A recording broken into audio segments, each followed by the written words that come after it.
السلام علیکم دوستو، اللہ تمہارے راستوں کو موڑتا ہے، تمہاری دعاؤں کو نہیں۔ وہ تمہیں اپنے طریقے سے تمہاری من پسند منزل تک لاتا ہے۔ آسمان سے زمین تک اتنے پردے ہو کر بھی ہمارے اور اللہ کے درمیان کوئی پردہ نہیں۔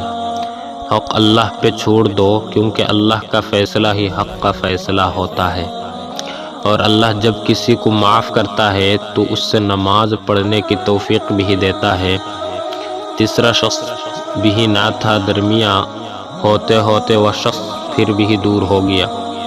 اپنی مانگی ہوئی دعاؤں پر یقین رکھو، وہ رحمان ہے، تمہاری دعاؤں کو رد نہیں کرے گا۔ جب وہ تمہاری دعاؤں کو قبولیت کے لیے چن لیتا ہے تب وہ تمہارے دل میں دعا کا خیال بھی ڈال دیتا ہے۔ السلام علیکم۔